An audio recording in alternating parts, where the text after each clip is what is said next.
ভাগ্য আমাকে সেই বয়সে দুঃখ দিয়েছে যে বয়সে মানুষ শখ পূরণ করে। যখন অন্যরা হাসি আনন্দ নিজেদের ইচ্ছেগুলো পূরণ করতে ব্যস্ত ছিল, আমি তখন একাকিত্ব আর কষ্টকে সঙ্গী করেছি। যখন অন্যদের দিন কেটেছে বন্ধুদের হাসি আড্ডায়, আমার দিনগুলো কেটেছে নিজের সাথে লড়াই করে। আমি কখনোই চাইনি এত কষ্ট নিয়ে বড় হয়, চাইনি এত তাড়াতাড়ি বাস্তবতার কঠিন রূপ দেখতে। কিন্তু ভাগ্য আমাকে সেই সব অনুভূতি শিখিয়েছে, যা বয়সের তুলনায় অনেক বেশি ভারী।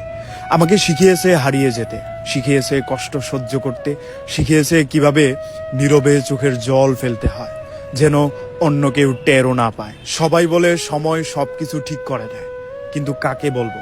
কিছু ক্ষত কখনোই শুকায় না, কিছু শূন্যতা কখনোই পূরণ হয় না, কিছু মানুষ চিরদিনের জন্য হৃদয়ে গেঁথে যায়, কিছু সম্পর্ক একবার ভেঙে গেলে আর কখনোই জোড়া লাগে না। তুমি কখনোই বুঝবে না বিচ্ছেদের কষ্ট কেমন কেমন লাগে যখন কোনো মানুষ একসময় পুরো পৃথিবী হয়ে যায়, ধীরে ধীরে কেবল স্মৃতির পাতায় পরিণত হয়ে যায়। কেমন লাগে যখন খুব চেনা একটা নাম ফোনের কন্ট্যাক্ট লিস্টে থেকে যায়, কিন্তু সেই নামের মালিক আর কোনোদিন ফিরেও তাকায় না। আমি হয়তো